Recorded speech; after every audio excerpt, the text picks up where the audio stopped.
Mbaniriza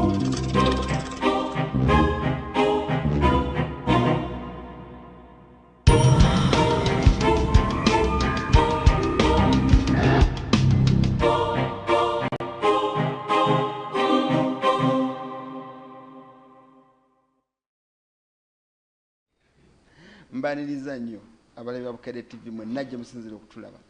abatuddemu ebibinja awamu ab'ebifo ebisanyukirwamu abakyatulabira awo mwebale tulaba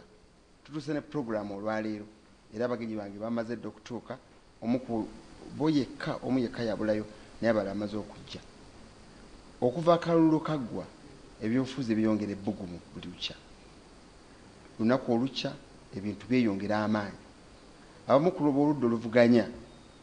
besooka mangu okubangawo enkola ey'okuteesaganya ne gavumenti nga bagamba bituyisemu bingi nnyo balina kukolagana ne Pulezidenti Museveni bibadde tebinnatuuka wala omu gwe twakyaza wano wiiki eyo emabega eri obudde bwe yali akyali mu kibiina kye eky'FDC wiiki eyaggwa n'ayambala kombati ya NRM yero n'agenda n'alayira nti agenze mu NRM era kati ndowooza mobilizer mu NRM kyenva ndeeta bana b'ebufuzi bensuubira okubeera bagenda kuba bana ne nnyina basatu asooka kubo yoli ali mu yero yennyini eya bulijjo kakongoliro owa NRM ow'ekitiibwa Kabanda David ate Secretary General ow'ettabi lya NRM eddala eritiibwa PLU ntegerekese bulungi mukulu Kabanda buuza ku bantu baffe abantu bagamba ki abewuwo mu kyalo abekasambya muze teeka microphone bakufune bulungi manyi mwaleeta omutimba kati ekasambya balungi kasambya balungi mukadde wange tebalina mutawaanira bakulamusizza okay wedda beesunga okubanga nzija wano okubbinkana n'abagezi Kanso Yusufu Nsibambi namba 9 waffe ye namba 9 awe NRM namba 9 ne Honorable Nalukola ali mu tiimu eya Express neffe tuli mu KCCA naye bagundi bakitunzi baffe bamutunuulira obudde bwonna bamutunuulira ensamba ye ayinza okujja nakuba amakati awo nsanyisa okuwuliza eddoboozi baliwulidde kubanga ono yatuteebera kati Nsibambi Haaland okubeera mu opposition kuwa magezi so si lugezigezi nnyo sebo nsanyisa okukola Bagabanda webale kujja Haaland waffe yoyo Haaland Wainare yes bamupiira wano mu katimba ate naye wanyumira uniform mukulu Nsibambi ne bagamba nti wagigula dda n'ogyegezaamu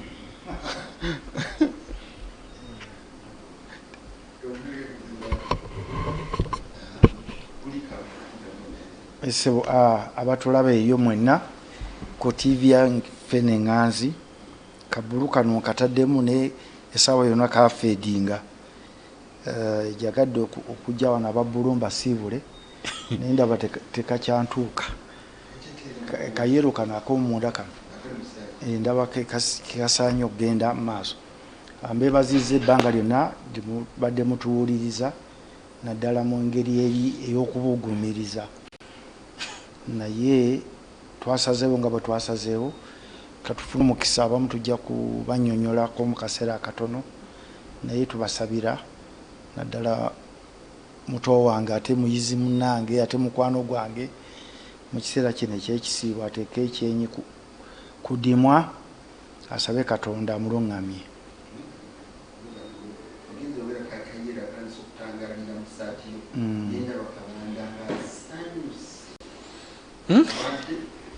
anti tetuli bajega ffe tetuli bajega ffe abenalemu tetuli bajega omuntu nawulira nga agamba nti tumuwonye otya bw'olabanga kamanda nga muli mu lutalo nga buli wiiki wabawo kamanda awanika omanya gwe komanda gw'olina ekizibu si bano abawanise enoga kanoonye gwe kanoonya gwalina ekizibu so ono awanise kubanga alaba temulina lugendo muganda alina lukoola balimba tubambinga yogera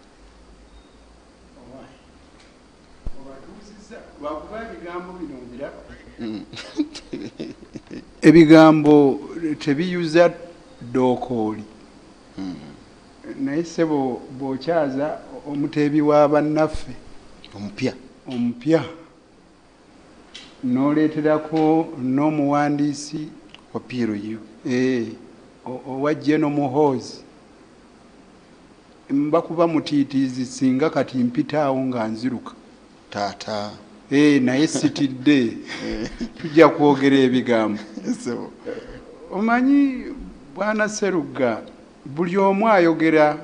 ebyo by'abaalabye mu kiseera awo waabaali n'ekifo waabaali waliwo abantu olumu lwe boogera ebigambo mu kiseera ekyo nga byebyo bye bawulira bye bijaawo naye ate ekiseera ekirala oba oliawo ne bakyukamu naye waliwo ebitakyuka omusomesa wange alabika kati waayimiridde ne waali alaba bw'atyo naye sebo musomesa wange nze nkyalabanga bwe ndaba mukulu Kabanda sinnatuuka sebo kujja mu makkati gammwe nkyaliyo eno gye ndi nze ndaba yange egamba nti wano we tuli we watuufu tulina okusigala nga tusindika nange era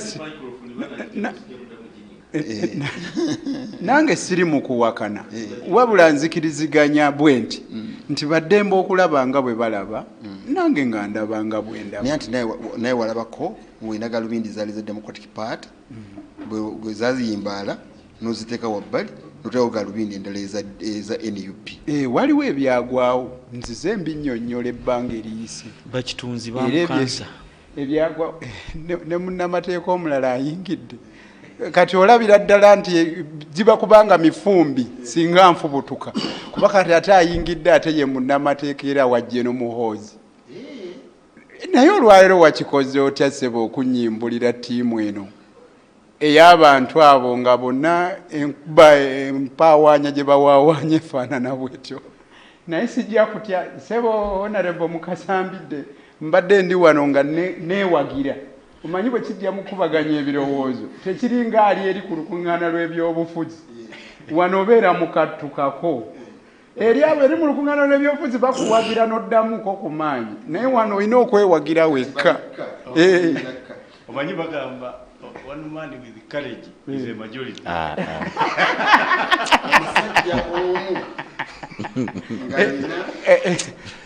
alina obuvumu olu yenyini be bangi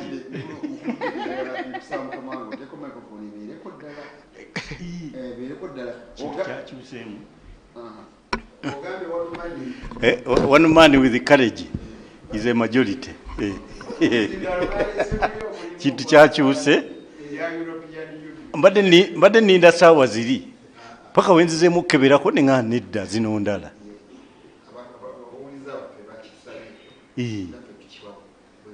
mukama yebale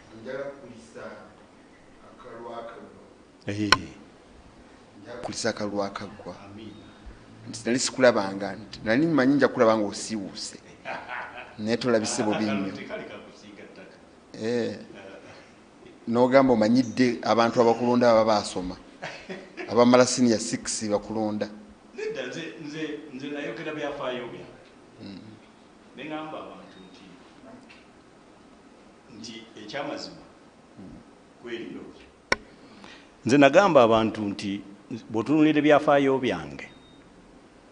nze buli lwe neesimbawo nga abagenda okulonda bayina obuyigirize obwa siniya ey'omukaaga n'okweyongerayo nze mpangula naye sinaba kuwangula bwe neesimbawo ng'abagenda okulonda obwo obuyigirize tebabuyina kati nempa ebyokulabirako okuva nga ndi Makerere ku bwa guild president nawangula parliament ya East Africa ebisanja 2 nempangula bino obululu buno obwa vice president DP bisanja 3 national league abalonzi abo era percentage nene baba balina obuyigirize obwo nengamba kati ngenda kuteekawo okunoonyereza lwaki mubali sinaba kuwangula kati that was a factual statement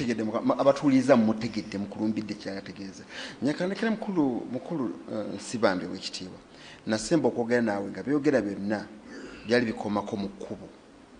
nga tonaba kutuuka kusalawo wamala okusalawo kati kyetwebuuza mu bufunze osooka nkumpa nsonga ki eyakusazaawo ogendera ddala mu NRM notasigala nga owagira buwagizi oba nga owagira byakuteesaganya byayogerako n'otwa ku level ey'okubiri esembayo kati ne mukulu Kabanda akuyita mwenda waabwe gw'otomera emipiira ne giyingira akatimba. Kiswagala neyanziza akadde kano kompadde ndi wano ng'abantu abasinga obungi baga sooka oveeko mu mawulire obadde musomesa wanoni naye tulina obuvunaanyizibwa obw'enjawulo ku ggwanga lino mu kusookerera era nga ndi mu bufunze nayingira ebyobufuzi ebitali byakadaala mu Makerere ne Ladislas Rakafuzi Bamugabe nga ndi nnyo wa DP mu Makerere era Mugabe yajja kwa president ne bamuwangula nze naleeta ekirowoozo nga student w'amateeka netuwaaba netuwangula wa Reme Kasule ne bamuconfirming okuba guild president. Wekitiibwa Mbidde ayinza okuba tamanyi ne bwe batandika UID nze ne Rwakafuzi n'abalala ffe twaba tukolagana ne Badamiano Lubega omugenzi bali ku ddembe Ford Mirima n'abalala okuba UID etambule netambula bulungi nnyo ng'erina ekibiina ky'Abajamani ekigitraininga ng'obukulembeze bukulembeze effujjo tono kati wano jjo juzi tuba tugenda mu kalulu nga actually nga sinaba nagenda kunongosa spine nkizi nentandika okutuukira aba protocol eya president's office nebaga njaka kwogera ne president ndabye embeera bweri ffe abaali batandikidde ku byobufuzi bye twakuliramu ebya DP brain power nga bwe beeyita ng'ebintu bikyamu ffenna abeesimbawo wano ffenna twesimbawo nga buli muntu alina eggaali neŋŋamba ogenda emabukota libampa akalulu ka covid sina ggaali nalina okubeera n'abavubuka abasukka 40 bajja buzi abamu bazze n'amajambiya abamu bazze n'amayinja abamu bazze ne butida ate ngenda kunyonyola bakama bange bampa akalulu naye nga mutuuka baga omukazi bw'ayimbisa bwati mukuba oluyi ono gundi bw'agira bwati kati n'obeera wali nga abantu bazze okuwuliriza naye nga bazze kuwuliriza oba omutujju naye nga nti kati bwe naatuuka mu kalulu kinaaba kitya president n'agaana okundaba emirundi 2 anti nga buli okukola protocol baga nti ajja kuddira paka lwe nayinsistinga n'abaga nti lwaki ayinsist neŋŋenda nenjogera naye nangamba ebintu ebintu biteeka mu writing era sizze nabyo nembiteeka mu writing kati omulundi ogwaddayo kubanga namulaba president emirundi 2 1-to-1 omulundi gumu n'abantu abalabana bali ababi nali mboogeddeko ne banga nti naye abalaba babiri tusobola boogerako naye nga bakulu nnyo mu ggwanga n'agamba present your paper ne mubabuulira ne bakwata ku mutwe omulundi ogwokusatu yagaana okubeera munagadi ye candidate ate bano betuyise abali mu mbeera eyo either bajaga nti aba influencinze oba influencing and ekyokubiri okay abataddeke oba omubiri akazito naye nga abakulu bali ababiri balimu ne tufuluma netandika kutuula ku Interreligious Council era nebaza His Grace Archbishop Kazimba temumanyi kye yakola okutereeza embeera eyo n'aba ne bayita electoral commission byakagaba byabakama ne IGP byakagaba meeting ezasooka ne bayita all the other stakeholders era omukulu yakigamba nti abo baani emirundi ebiri nzo ogwokubisaddayo ogwasembayo Ochitima nsibambi sonyo kusagala kunyigiriza ebyo wabingamba omurundi ogwayita ebyakukkiriza okujja anti ogambye nti wagenda otya njagala emmandusa eyo kati esembayo okukyuka ovudde okyuse anti okinkyusa bwe twavaayo ne byenalaba bannange abandaba ku TV ndi musajja mukulu nyinza okuba sina bunaanyizibwa naye n'emyaka egimpa obuvunaanyizibwa President Museveni oyo gwe mulaba si President Museveni gwe muwulira he is a very good man nze mbadde mbannabyabufuzi byobadde mpa background okuva eri ba Paul Kawanga Semogerere ba Dr. Kiza Besigye as a personal friend and lawyer bano bonna ne nuupu eyo gyoyogerako muganda wange 7 meetings zasooka ogiteekawo nsibambi yali afandiika akabeerawo kakati ebyogerwa waliwo omuntu gwoyogera naye bw'oba toyagala kumutegeera mwewale akuwuliriza alina think tank banoono omukulu mwali buli kyogenda omugamba ogenda okudda ng'alina data ndala akubira ku ssaawa 12 ez'ekitundu ku makya n'akuyita ku mukaaga n'akulaba ku mukaaga n'agenda mu tarehe 7 n'aga nti akomewo n'olinya n'ova e Nairobi gy'obadde okomawo n'omusanga ng'akuliriza President w'eggwanga Fountain of Honor wane ewaffe ssaawa 6 ng'olyaga nti bane lunch time ssaawa 10 mumugale wa askari abo baggalire kati teyeebaka akola ewaabano bagumenyeka bumejesi ne bagumenyeka kati fe abakadde tusobola gumenyeka awo tebajja kulaba oyita ku so there is a very big problem so issue eno tugitwala nabimanyira w'abakulu bano kakati mwami nalukola byayogera sibyalaba sibyawulira tubadde n'abakulu bano nova entebe olinaga nti onaye emitwalo 6 egimpisa ku geeti bw'oba tolina ssente abaana b'amagaali ne bakuvuma ono yejeno ono brigadier ono kiki omusajja ali ku level ya Supreme Court judge ono akimanyi emyaka 2 oba waliyo I was the best lecturer wabula bw'ogenda wali oli wansi wa Firebase crew mu discussinga bintu bya budget Firebase crew ila unajimanyi ono taliyo mu hierarchy ya bufuzi is a member and MP. Can you imagine? He's a very smart guy. Bwana musomesa no nyamuswa they are very smart. So I said now kino kikyenda va Firebase crew kyagulanyi wagulu owokubiri maybe Rubongo ya wakubiri wa kusatu Nobianeli Dani Magic Barbara Itungo my God can you take a country ngabo tugiraba ku myaka gino ngoli mu Firebase naye lina competence yayo kubanze nubo ngamba abantu mpadde benzi eyo gyovuga nti nyimbe mu stanzes ngoberawo ne bayita n'abasirikale nakabira kyo tosobola so naffe tuna bitwasoma to be a critical thinker a philosopher you read philosophy tebamunywera mu mumbwa nyoli agabye ugira boti ngoluyigeni webali omusajja gwa competing naye alinaki nembaga kati tutegedde nti tuna leadership crisis tugende wano tutereze ono checks and balances tuzikolere munda kubange bwe tekiriwo Firebase cannot think about being a critical thinker sebo kubiriza soma ekyo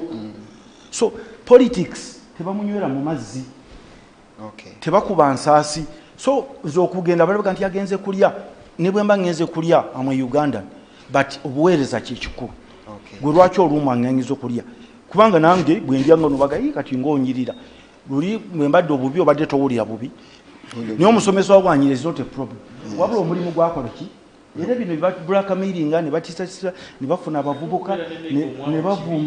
ne bavuma kakati nsibambi onvumira ki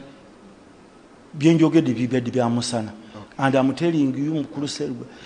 I don't know whether bali ogenze kwa Museveni nakuwa time you be shocked akuwa the evolution of society from antiquity kuvira ddala eri naye kati ffe tubadde bwetoleta muyimbi tolina gyoyogera obugenzi ku kifo kyokugamba tugenda kukola kino mawokota naye ngaoli vimba oba ava kuvimba n'ateeka kino.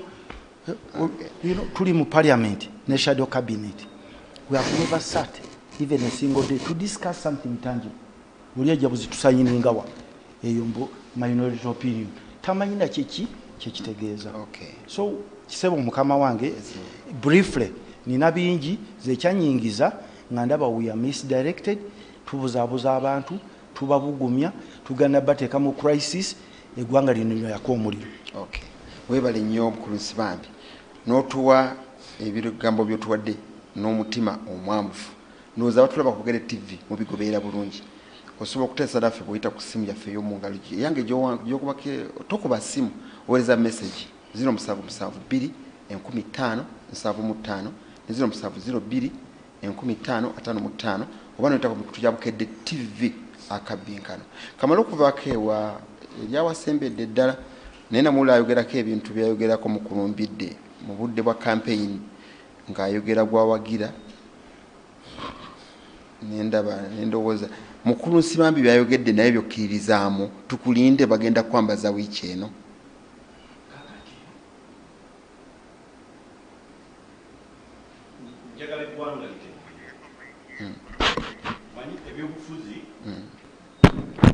Science oba nkiyogere ntya science kuzikibera ki mu Luganda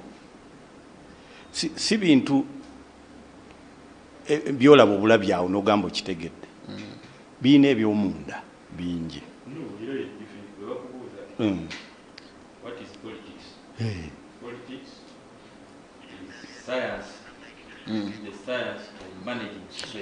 Omukulu Kabanda nsonyiwa byogedde ebigambo bikulu nnyo naye sibifunye omuzinda tegubadde mbagenda guteekako permanent gye tuddako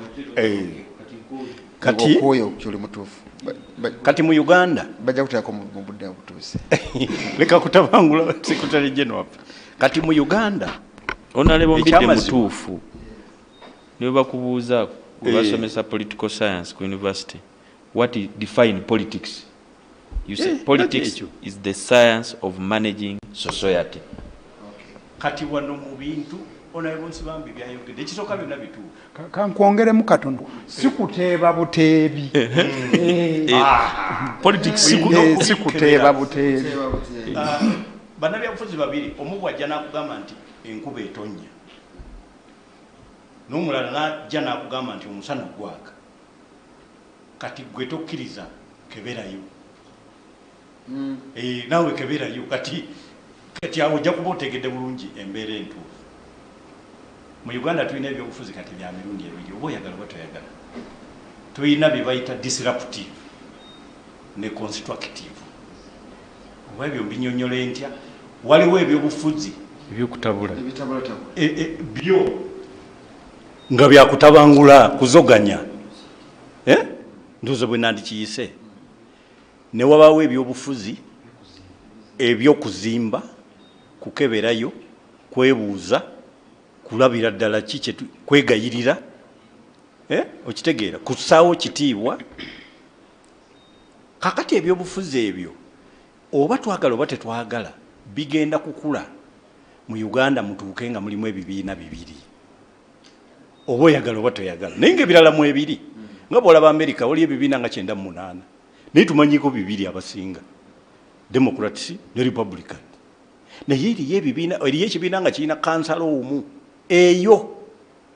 ate tewabaawo ekiri no Green Party so naye nga emiramwa egiteekawo ebyobufuzi gitaddewo ebibiina bibiri ebinene. So mu Uganda era ensobi ebaddewo ye y'abannabyabufuzi abali mu bibiina ebyenjawulo okulema okukitegeera nti tulina okugendera mu nkola ya ndowooza bbiri oba agenda ziri bbiri. Do you belong to the constructive agenda or disruptive? Kati ffe DP ffe tuli mu constructive agenda. Kati ye Honorable Nsibambi naye gyalimu kati ye byamutabudde n'akolera ddala extreme okitegeera kubanga yagenze okusika nga basika tebakola ki gwokimanyi mu Uganda nakyogeddeko ewalala ku mukutu naye gwade gwa Lungereza na wano kankibaddiremu mu Uganda wano it is easier to fool people than to convince them that they are being fooled. Wano mu Uganda kyangu nnyo okubuguyaza abantu okusinga okubakakasa nti bali mu babuguyaza wano mu Uganda kubanga ebyobufuzi byaffe bikyali wansi obujigirize bw'Abannayuganda bukyali wansi okumanya kwabwe kukyali wansi gwokimanyi nti Bannayuganda kati onayo bonsi bambi bamubanja lwaki wazze eno n'ova wano naye nga gyabadde ne gyalaze bo Bannayuganda tebamuteerangamu yadde ennusu n'emugenda awantu wonna kati bo obabuuza osinziira ku kyokummanja Bannayuganda abo boolaba olwa abantu balina ebikola bingi abamu balina amaduuka abamu balina ennimiro zaabwe batunda ebimera bo bwe bagaggulawo tebasaba muntu kaadi ya kibiina okutunda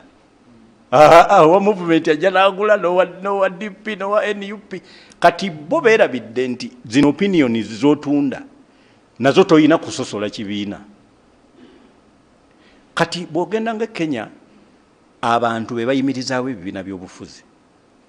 be bayimirizaawo bannabyabufuzi era ekyamazima batandika okubuuza nga wasazeewo ebikyamu kubanga bakuyinako obuyinza wano e Uganda ate bannabyabufuzi bennyini bw'akyala mu makaago mu kifo ky'ofuna obugenyi ate ye yaleeta obugenyi kati tosobola kusuubira muntu yaleese bugenyi kutuuka kiseera ate gwe omufugire mu gyalaze gwe tobuuza linda bulinzi bugenyi buddako so n'olwekyo tulina ekizibu kati ffe nga DP olaba twalina ekizibu kyaffe nti ffe endagaano yaffe yali tennakula nga kakyali kaana kato twatuuka ne tugenda n'embululu NRM ekyamazima teyanditusimbyeko naye endagaano yali tennakula kutuukaawo twali tukyali ku stage ya dialogue nga unabonsi bambi kwabadde nga kati ffe tugireducinze mu kiwandiiko era naye abadde atandise ebiwandiiko bibadde birina okuvaamu ekitambula kakati ffe yaffe kabadde nga kaana ka mu lubuto bazita trimester nogamba nti kati nga kati okalengera nga mwekalina toyinza nakumanya kawala oba kalenzi awo nga tetunatuukawo ne tugenda mu kalulu so kati saawa eno kye tulina okugendako ffe nga DP naffe tugenda kweyongerayo kuteesa tujja kutuuka ekiseera nga tulina coalition oba maaja ebyo tebikyalina kati bantu kuddaawo tuleme babuulira abantu bategeere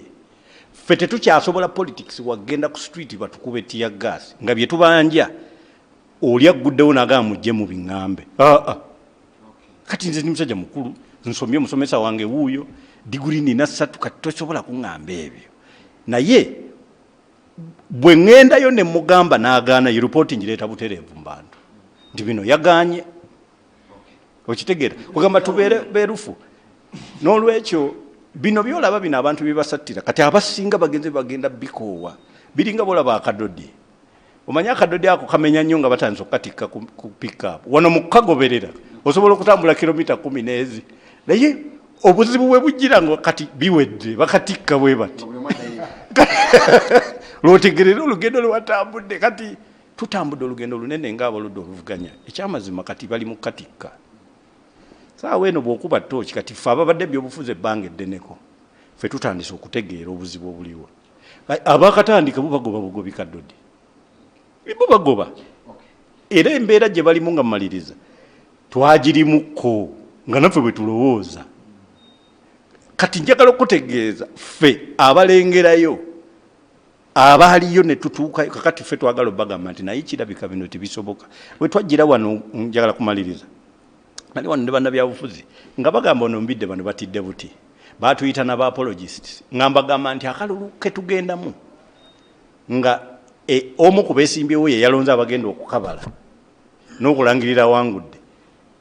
gwe bweŋŋamba nti ogenda kawangula obanga ŋŋambye nti ŋŋenze kuleeta mazzi mu kisero nze n'entula n'engalinda nayogera wano statement abaaliwo wano simanyi yakiikirira NUP konabukolasi ye yaliwo ku olwo ye n'agamba gwe obadde ki ffe tulina kabanje kalonde kagire ki ne mugamba nti kabale nayo mugirina era kalangirire ezebbiri ezo nga nkulu ate temwazitaddeko ku miramwa kati wetuli. So n'olwekyo waliwo ebiina okukyuka kati enjawulo bigenda kukyuka nga mumuvumye ebikyuke oba mugenda kuteesa ku nkyukakyuka yaabyo gyemiramu ebiri egy'ebyobufuzi mu Uganda. Wange sebo akange kazeeko kampulidde kange engini yakanyiga bunyizi n'akagirako eyo ngenda okudda akafuuse kazibu wano n'ebyekyalo bimanyi nva waffe Kikuuma Mbogo obiwulidde abakulu boogedde na programu yabadde etandika nobayita kujja wano nga nalaba bigenda kuggwera abali wano mu programu eno ababadde ku opposition omukubo wa NRM Kakobogo awedde emirimu omusomesawo omukubo wa Democratic Party mukulembeze w'amaanyi naye n'endaba gy'alabamu naye erabika eringiriza eri yagamba tanatuwa kukyuka kudda mu NRM wekanga yali badde yakyuse n'okukyuka naye tebanaba kutuukawo bakyakira babulabi ndowooza olaba ekifaananyi gwe wekka gw'oli wano wa ku ludda lw'opposition mu benda abonna abali wano ali mu NUP simanyi nawe mulina ekikoze mutuulamu ne mwekkaanya abakulu abe boogerako. Kaakati okusooka kwa byonna nze nsiima buli omu engeri gy'alabamu ebintu bye. Kankubuulire nakugamba ebizibu ebitutuukako mu nsi muno bifaanagana naye engeri gye tubyeŋŋangamu yeeyawukana. Kyova olaba omu bwe bamwokya oluyi atulika n'akaaba omulala ate ye n'anoonya ekitiiyo addize oyo amwokyeza oluyi. Awantawaanya ku musomesa wange nze kankubuulirewo. Omanyi omugezi omu yagamba nti oyo atalina kisa ate yasinga okusaanira okukolera ekisa alyoka ategeera engeri kyekisa gye kiwoomamu. Bw'oba oseetudde ebigere n'ogenda weeyise mu ngeri eyo eyagazisa ne bana abalala boolese gwe ng'ogenda mu nsi ensuubize nabo baagala okukola ki okujjayo ekuwerekera. Naye omusomesa wange engeri gy'ayogeramu alinga ng'eyagendedde emyaka emingi era ffe atukanyugira enkonyogo ezitagambika. Ekirala ekyewuunyisa ku ye alinga agamba nti abaddewo NUP ekitali kituufu. Abadde wa kibiina ky'FDC era naye yalina kandidate owuwe. Sirowooza nti kandidate owuwe ku bwa pulezidenti mu lukontano oluwedde yagambanga nti kanoonye zimbya amatama zikola booti. Ebyo byali waffe ate oyo kandidate yali waffe. Owuwe oba oli awo yazannya bulungi naye ate tebaatuuka ku buwanguzi. Yanyiiga nnyo. Ekyamunyiiza Honorable Nsibambi musomesawo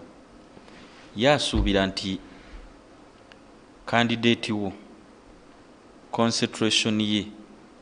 yandibadde kujjako NRM naye concentration ye bwe yajja ebuwama yali ye. Webale nnyo kandidate wange ku bwa memba bwa parliament gwe yali yeŋŋange yaliyo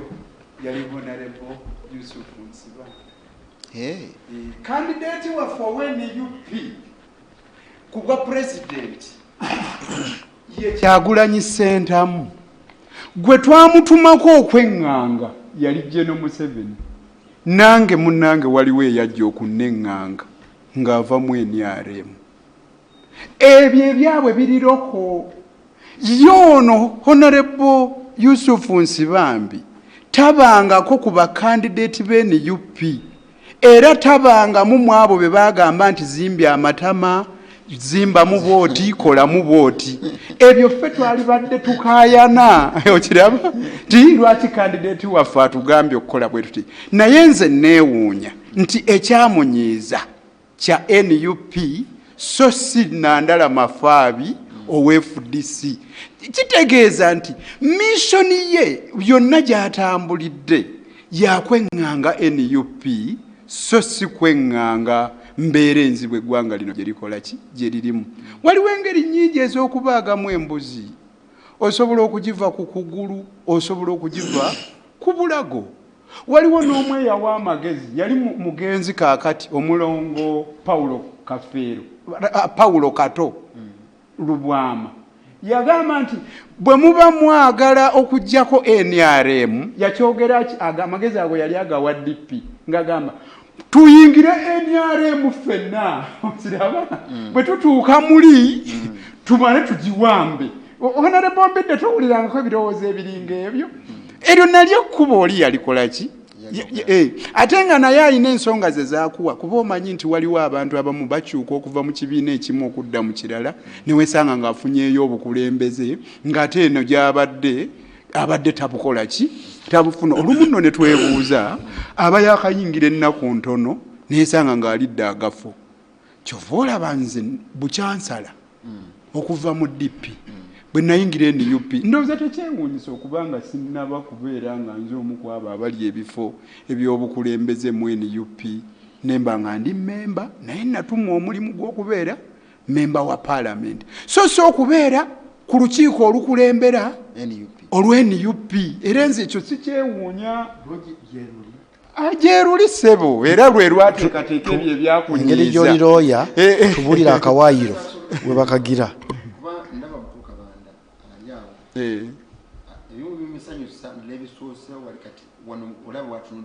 munyizanyizaamu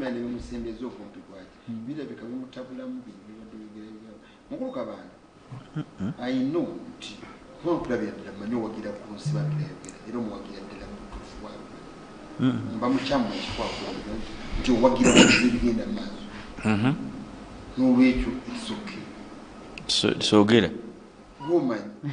olinga agamba nti anjogeredde olinga agamba nti nze ndaba nga akwogeredde biveeko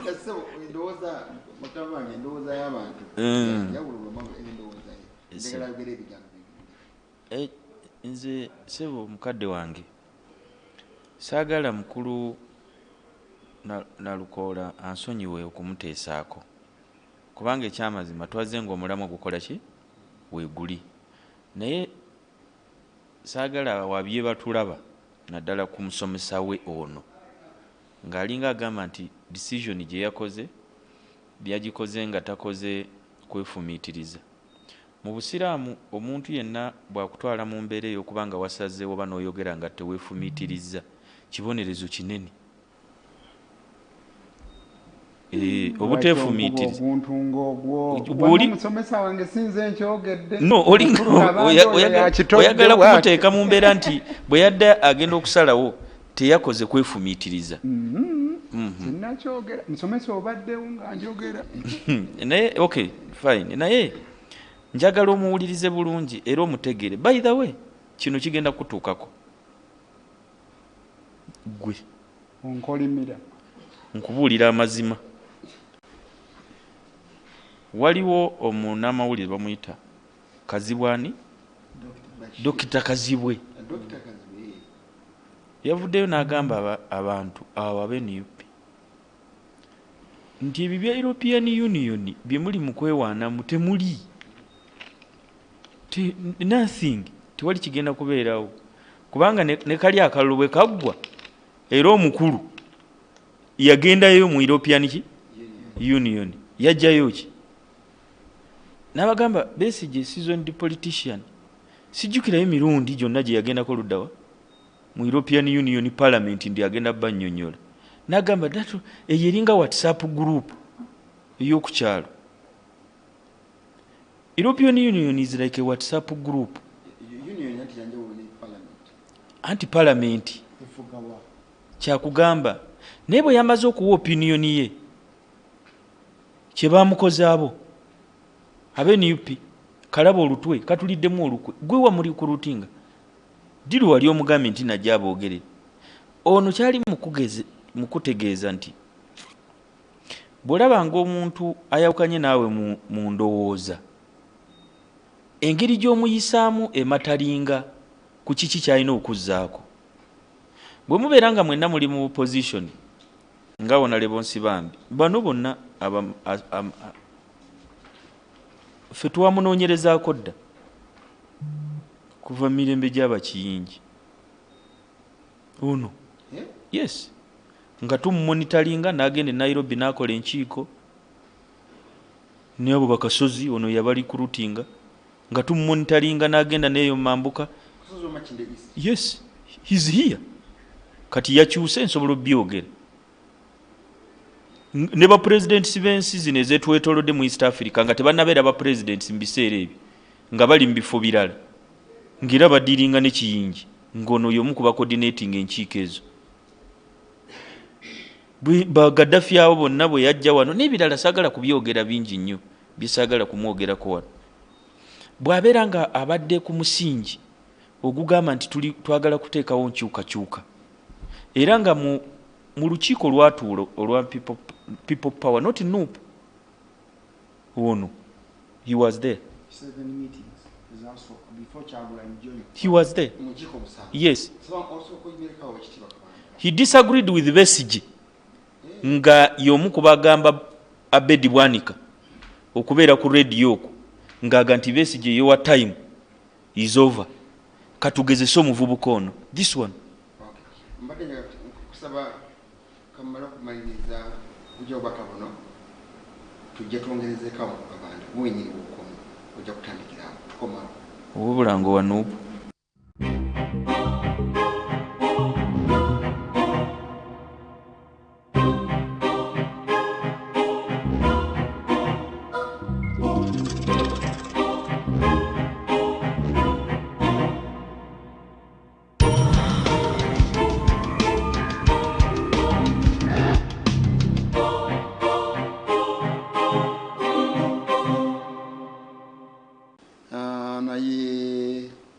Mukiza Everest ekyazanga nze nga bwe ndaba ebyobufuzi tutandise kusese tukabusese tusi webale ensibambi genda maaso likyoliko ono agambe ssebo mwami Seruga nange nkwebaza programu meseji mpanvu nze Mugayiga Richard we wandegeya NRM olwo sibambi musajja mugezi nnyo kati atuse okukolera abantu yebale kusalawo bulungi munnakyalo webale kutuweereza ngambira nsibambi ayogere ku bya FDC ebyo abitegeera bulungi ebya NUP abirekera abalala ababimanyi Bukeera Semata wekagadi munnakyalo webale kuweereza madde muzemu nisingizeemu nina message wanega ssebo webale program mwebale giteeka omudde bwo mwagiwawo ekola bulungi mukulumbidde mukulu Kabanda Sibambi n'abalala batya okujja mu programu ezo biboogerako mundaba byakatemba tebajja gatta ggwanga lyaffe yagamba ki tabyogedde ebyakatemba yakulembera wetuweereza nze Kibada Henry eruwuuka mu Busoga Sibambi wooleza ojja kubanga tokyatunda mu byabufuzi abantu bajja kuvaamu abasinga obungi banvaamu dda agambye bamuvaamu dda ogambye abantu wekali sebo abantu banvaamu dda naye nga ndoza banvaamu nga balaba siri ku mulamu abajja kukomawo okay Ibra asizidde busijja ku boda onabudde mutuufu nnyo ebibiina bijja kusigala bibiri byokka netuyinza okusigazaawo NRM nesigazaawo n'ekibiina ekirafu ekibayita Katumba oye ebirala byonna ne bivaawo politicians should stop acting as if leadership belongs only to them nti ebyobukulembeze biri kubo bokka nti bwe batabaawo bati basobola bakulembera kulunsi bambi muwadde endowooza eyo agirowoozeeko Joseph Matugga njagala musooke maliriza nono mu kitundu kino nkulamusiza ssebo bali kuweereza nze Nakyanzi Prose mukulu Nsibambi mutuufu ddala buli muntu wa ddembe okugenda gy'ayagala mwebali tuweereza mukama wange mukulu Kabanda w'ekitiibwa obadde omaliriza okubadde oyogeddeko ku mutwe gwaffe badde njogerako ku nsonga ya bakulu bano ya Honorable Nsibambi. They should understand him nti mu politics kyokola kireetera omuntu okulaba kyazaako. Gwe kyokola kireetera omuntu okulaba kyazaako. Why? Bwe baba nga abakulu bano bonna bali ku opposition era ng'ekigendererwa kyabwe kujjako gavumenti. Not so? Gwe ekikuleeta emawokota ebuwama mu tawuni concentration notagiteeka ku President Museveni because when bw'olaba ku speech ye gye yakola emawokota teyayogerako na gwa yeesimbye naye, yayogera ku muntu omu Nsibambi naye gwali naye mu opposition. Nze Honorable Mbidde yajja okwesimbawo Buweekula, nali siri muwagizi we kampulire Kabanda w'ekitiibwa David oba nembidde mu pulogulaamu eno kaseera tewamuwagira ne mu Piero yu saamuwagira olw'ensonga bwe yalangirira wano. Omanyi mu politics bw'oba tolina intelligence oba tojja kumalako. Bashiri n'amugamba nti wona gye mubende ng'oli ne Kabanda ogenda ggwa. Kati nange nali nnyina okumulaga nti bwe naabeera naawe ojja ggwa kambeere n'omuzeeyi omulala Kakooza ndawo baanaagwa. Naye kye mbadde ngezaako okugamba nti newankubadde saamuwagira concentration yange teyali ku ye, yali ku Ndagijimana Stephen wa Nuupu nga ngamba nti Kakooza bw'aba talidde waakiri Mbidde akole ki? Mbidde alye. Naye Kyagulanyi bwe yagenda ebuwama yalinga agamba nti owaabo wa Nuupu bw'aba talidde waakiri Nakawuki ow'NRM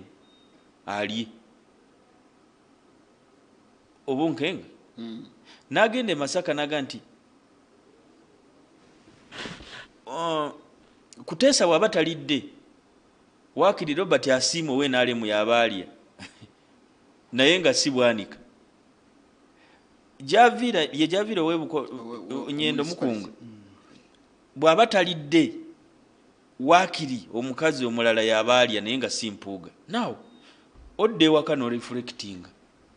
bw'obeera oli mu struggle, olowooza oli mu struggle, bw'odde ewaka ng'omuntu omukulu ogamba naye ddala wendi we watuufu oba wendi si we watuufu okusinziira ku ebyo biba bikoleddwa. Era saagala nnyo Honorable Nalukoola nenye musomesa we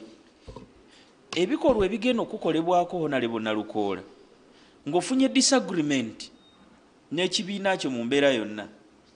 bye bigenda okukuleetera gwe okusalawo bw'onoosalawo, kubanga ogenda kutekinga position enkya mu parliament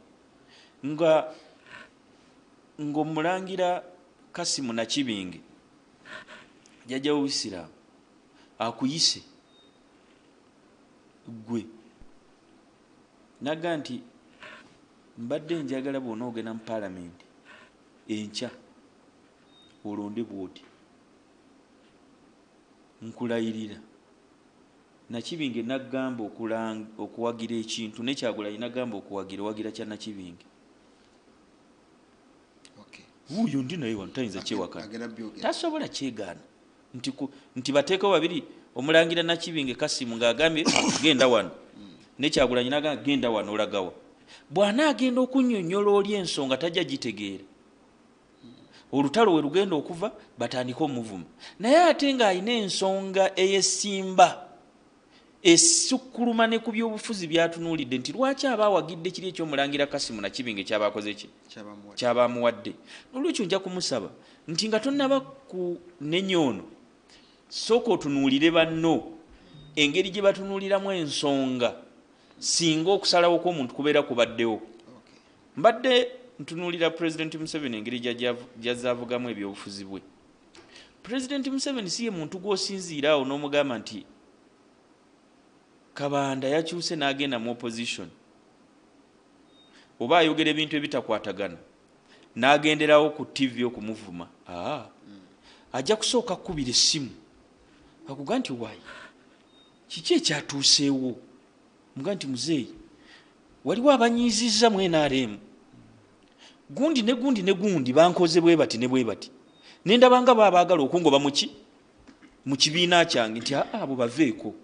nze chairman w'NRM nze nakunyiziza ngenda bagamba tebaddamu kwogerako era naawe tambuze maaso emirimu gyo weete tebereza singa president agenda ekololo ba mu constituency e Kasame naga nti Kabanda oyo mufu nnyo nze bwe nzirayo wakamba naasigala mu NRM nange mba mmaze okulaba nti bangobye automatically ngenda kusalirawo ki eddiiro ono kankyogere yali tagenda kukyuka genda mu NRM yabadde akyali mu nteeseganya kuteeseza baana bali nga ye ebyobufuzi akyabitadde ebbali si kyekikulu ennyo wabula nga focus eri ku baana n'okutwala ekifaananyi ekigazi ekya Uganda mu maaso ekitali kwata ejambiya kwata omuggo kuba buli akulyawo bw'aba akulya okumpi bw'aba tawagira kyowagira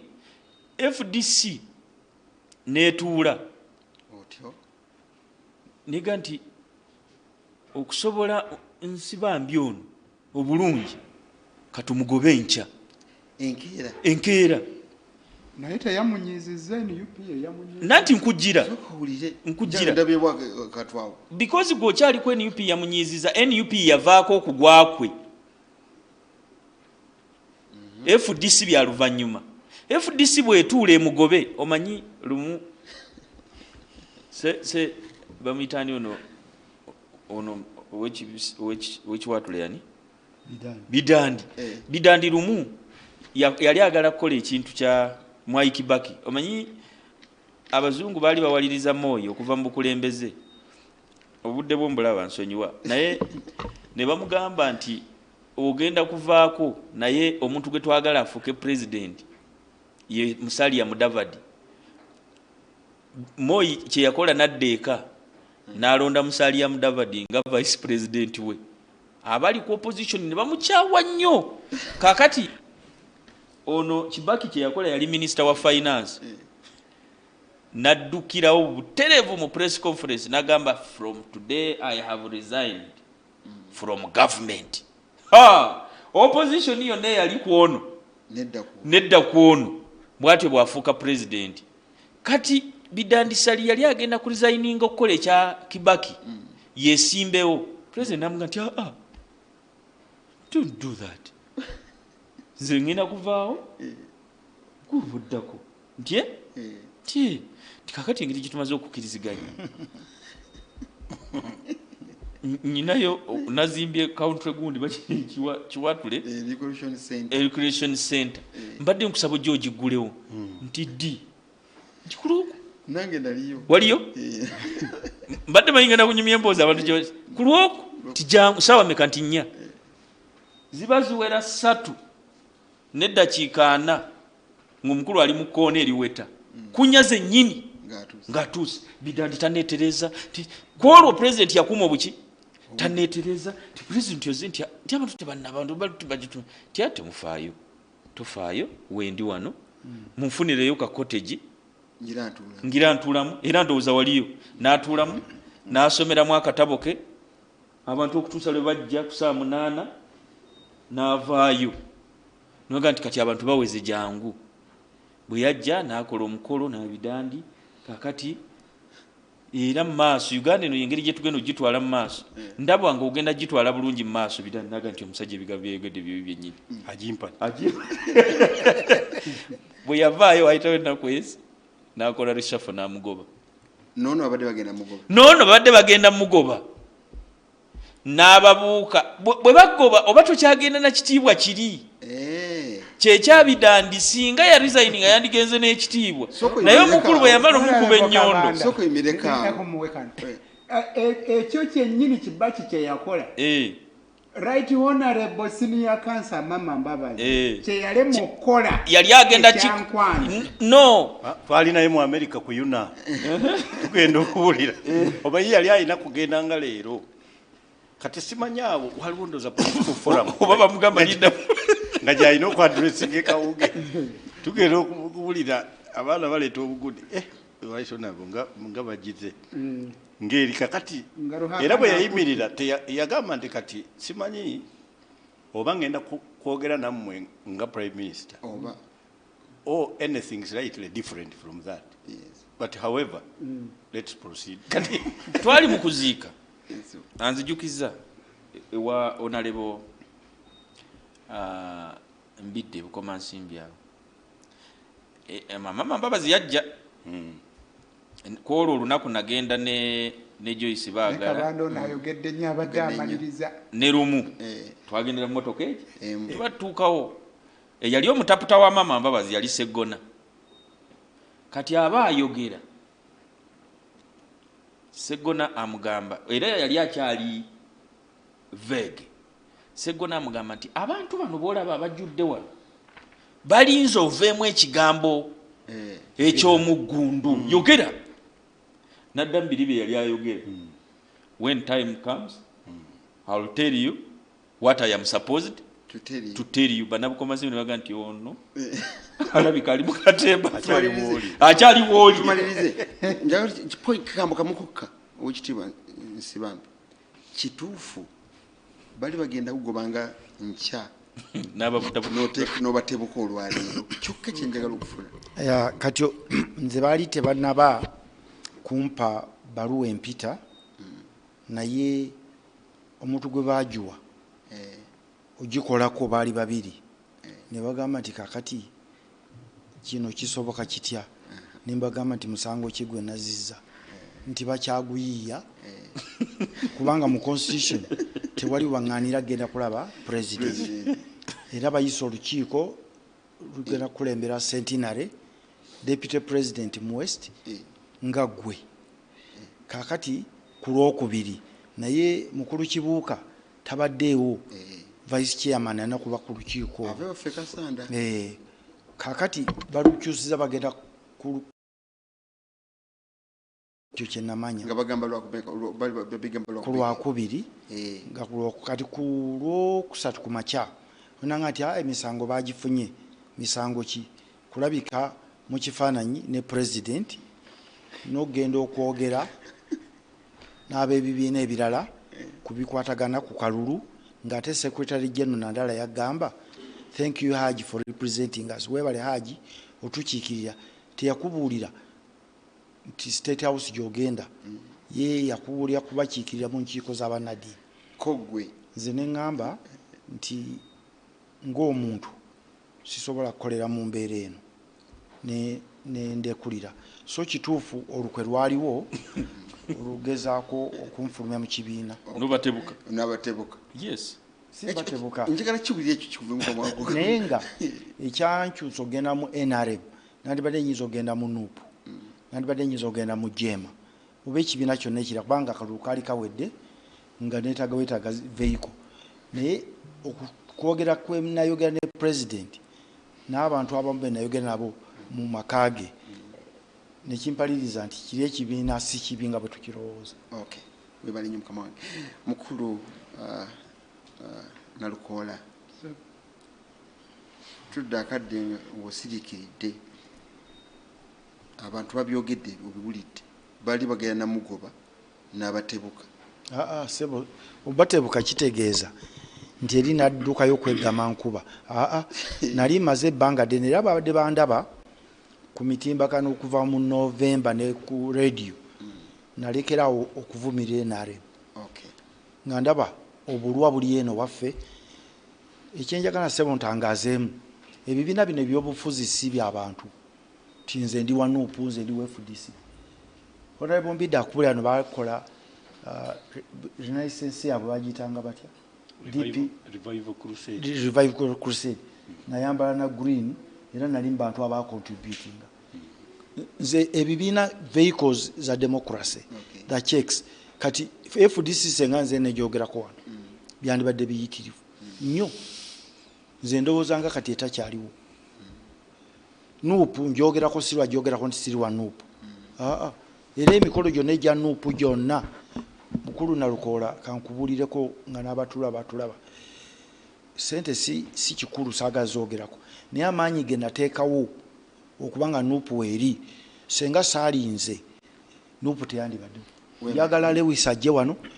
Nyanza ajje wano ne Kyagulanyi mbabuulire ebyama lwaki nsibambi ku bugalo buno n'akatwe kano akatono. Nuupu senga gwe toliiwo. Senga toliiwo. Olaba ne driver wange wali wabweru Kibirige ajja kubuulira ekyama ekyateesawo Nuupu. So ebintu bino byonna byaffe era bupuli obuvuka nga buli eyo buvuma Nsibambi eyateekawo Nuupu okuva ku people power n'okufuka ekigambo Nuupu. So ekintu kino kyaffe ffenna ng'aba opposition atukyaliyo kyali kyammwe mwenna tereza mwawo. Okay, ffenna ng'aba opposition ebibiina byonna including NRM byonna byammwe. Kyovolaba gavumenti no kyembadde ntegeeza kyovolaba gavumenti nti yefandinga buli kibiina kyonna. Nsonyiwa okutawanya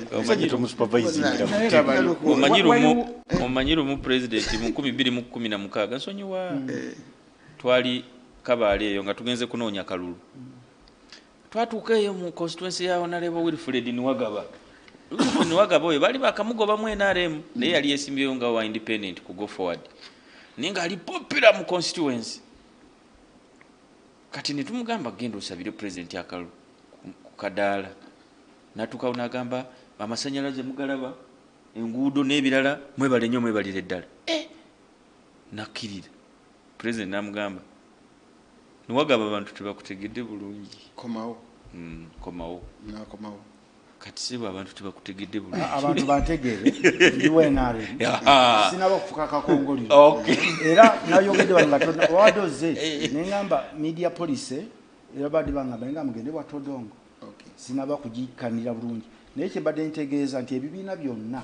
kabeenare byaffeffenna kyovola banti government ye fundinga buli kibiina okuva ku NRM okutuuka ku NUP. Ndowooza olabye abantu bano kyovola bansiriikirira ebimu byakutaatira butaatizi kutereezaamu olaba mukulu Kabanda abeera awo kumpi atereezeemu. Nze musomesa wange omunnange ononsonyiwo naawe nja kukubeera kumpi. Bwe nali ngenda mu by election nali naawe ku Jaliya City n'oŋŋamba nti NUP gy'oba onywerera.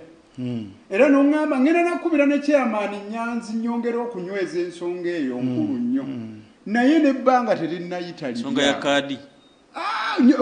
Ekibiina ky'ebyobufuzi nyerere eyo mu NUP kakati olwaleero bw'ogikuba amazima wali ogenda kunyweza ki ensonga ya kaadi. Okawulira genda obeerewa wali onyweza ki mu NUP. Ate nno bye twali twogera wali ku kaadi wali onyweza ki bye twali twogera akalulu kano ke twakava linda mu by election wali onyweza ki kaadi. Olabye ndowooza Katukomewo. kati engeri gyakaliza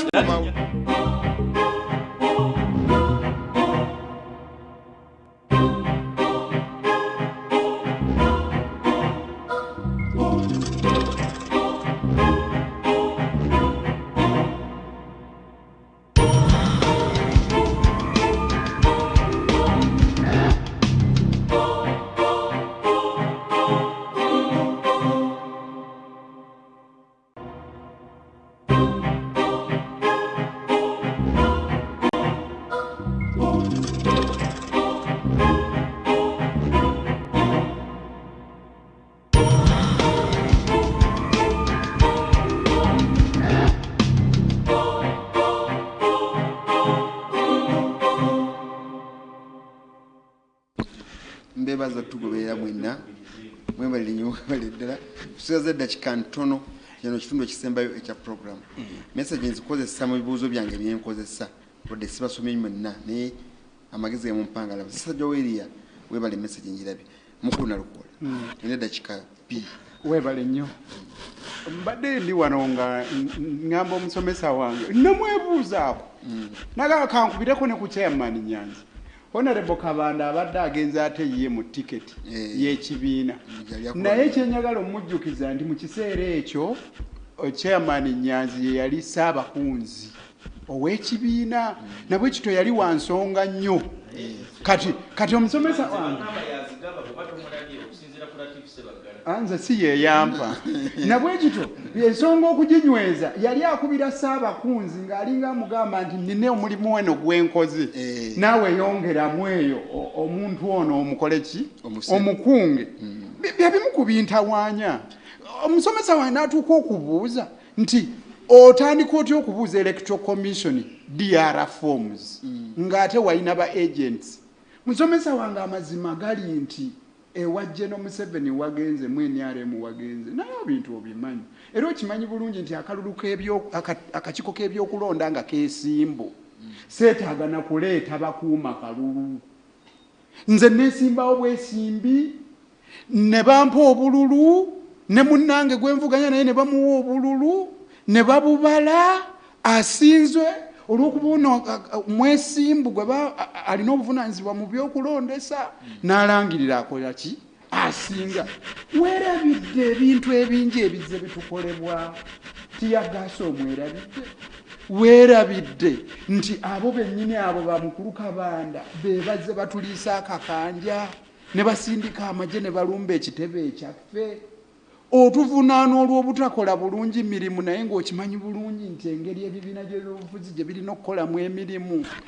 NRM etangira eremesa etunyigiriza otuvunaanye nti ffe tetukoze kimala okulaba ng'abaana bavaayo naye ng'emisango naawe okimanyi baagyetekako mijweteke nga n'ekitongole ekiramuzi okimanyi nti emirimu kigikolaga dibengalye omuntu atuuka n'aba ng'alina okufuna kye bayita mandatory bail ey'obuwaze kasita ebbanga eryo lituuka enzu ze zimu ku nsonga enkulu ze twalyogedde naye gw'ogenza okutendereza oli olw'okuba yakutta ekitala ng'akiwanise kati ogamba ffe bakyamu kati ebintu ebiringa ebyo otuvunaanye n'obutaba na constitution ng'okimanyi bulungi ntitwakola ennongooseza mu constitution yaffe ne batuwawaabira n'omusango twagumala ssebo twakkaanya mukulu Kibalama mukulu Kagombe twatuula ng'ekibiina ne biggwa n'omusango ne guvaayo mu mirembe ne bukedde yasindika ssebo nga lukuŋŋaana lw'abannamawulire lutudde okunnyonnyola ensonga ezo kale nabwe kityo nze ekimmalamu amaanyi kiri awo mudumu kugutunuulizaani NUP ng'ate naawe olina ekibiina kyo kimenye bwe kiba tekikoze bulungi era gye wadduse tewadduse mu NUP wadduse mu FDC mukama wange ekirala gwe yatugambye dialogo ki gy'ogenda okukola ng'ate omaze okuyingiramu abo be waaliraze ensonga ng'ozijja eno ng'ozireeta gye bali olina kutambula nabo baabo bagambye nti ye gwe omuteebi waabwe kati gwe balina akyasinze kati nsonga ki ate zookyajja ewaffe okutwala eri nga wamala dde okutuula nabo mukulu Mbidde obigambo ebikulu byenjagala tusembyeyo mu ddakiika ebbiri kati kye tulina okuyiga omanyi mu kuziika waliwo akanyomero ke bayita ekyassa omugenzi awo otegerera ddala obulwadde obwakoze eki mu opposition bwe tutayige kutegeera kyassa omugenzi tugenda kufuna ekizibu kinene tutegeere nnyo ebintu bibiri buli muntu asirika ekyassa omugenzi tutegeere nnyo enneeyisa ya Pulezidenti Museveni twegendereze nnyo enneeyisa yaffe ebyo ebibiri mwemuva ekyassa eki omugenzi nze mbadde ntandika wano mpuliddewo nabonsi bambi ng'atendereza Pulezidenti Museveni kati Pulezidenti Museveni oyo ebyo byamwogeddeko bituufu gwe njagala lumu omugweko ku bbalaza nga atuuziza kabineti obandula olugibwa oti ojja kgenda okulaba nga buli atuddemu yali ayogedde ebigambo ebikatuufu ku Pulezidenti Museveni vaako oli mubi kakati olyoke weebuuze oggulewo oluggi olwa neeke zaffe nga zitudde buli abaali boogedde ebikyamu tebabaawo kati ffe abakuwakanya obagobera ddala n'oyagala obbasiba emiguwa ye abamuwakanya abayita n'ayagala n'obbatuuza mu kisenge kye eyo enkola yemazeewo abantu okuva eno ne badda eri obagamba namwe ejjo batwala kakati ekyokubiri Pulezidenti Museveni oyo mumwegendereza mu bimu ku byokulwanyisa byakozesa tayimu kyakulwanyisa yeewa obudde ku buli kintu Honorable Nsibambi akugambye yakateesa naye emirundi mingi abasinga bamuvumira guno ogusembyeyo. President Museveni ne bwalaba omusota tagutta ye atuula butuuzi n'agamba kati n'ateekawo akakiiko ku misota tagutta ogenda okulya nga yalonze akakiiko ketegereza ebyemisota kati watuukira okugutta ng'alina lipooti y'akakiiko ku misota think tank olaba kaba nakugambye beetegereza Honorable Nsibambi oyo okumala ebbanga mu ntambuza ye zonna kati bwe yatandika okuyita ne bagamba tumuwulire fe wano ku ludda oluvuganya nabagamba nti omulalu ne bwakugamba nti laba omusota gwe togaana kutunulayo olw'okuba mulalu naye ffe obuzibu tulabirawo omulalu omusajja asobola okuba nga bwe yagwira eddalu yaleka gwagutegedde kati akugamba laba omusota gwogamba nti ekyo kiralu kati obuzibu bwe tulina ku ludda lwaffe oluvuganya bwe bugenda otuma kyova olaba nti pulezidenti wa Uganda abalamya akaaga amazima ga Katonda kyogera nga ndi ku TV wano Katonda n'amala amuwuliriza n'amwongerayo emyaka gy'obulamu 2 agimalako ng'atufuga ate ng'era talina kirera kyakoze okujja kutukulembera nga bw'abadde akola etaano negigwa netunyonyola lwaki gyabadde bwegita etaano ekyasa omugenzi etaano negigwa ekyasa omugenzi kakati bidde webale sebo mukulu Kabanda gwene eddakiika emu onayina 3 gwinemu omugenzi ekyamose ate microphone wagiyize twazitaddeko zonna Senyiwa sebo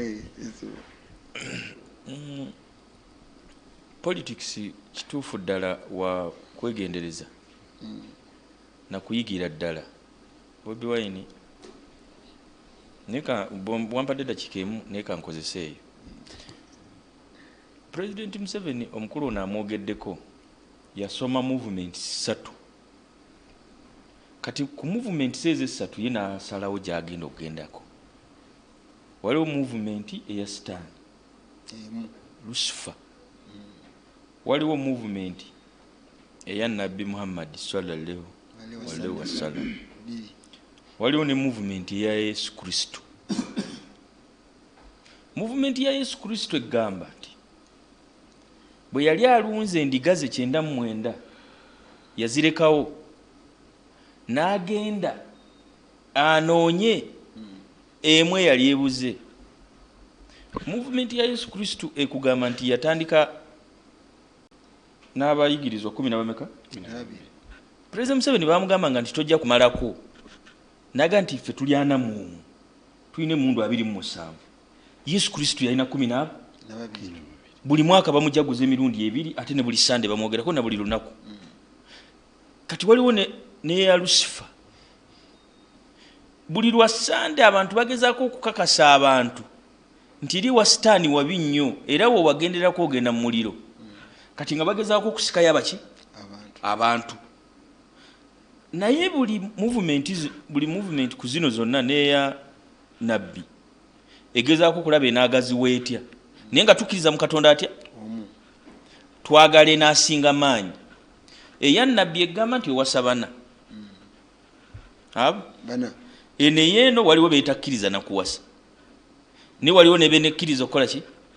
okuwasa. Kati President Museveni yayiga n'amanya nti nno movement ya Yesu Kristo yatambulira ku musingi gwa gaziwa. Kukola ki kubeera nga erokola bava wa Sitaani kudda wuwe. Naye kakati ate waliwo eno movement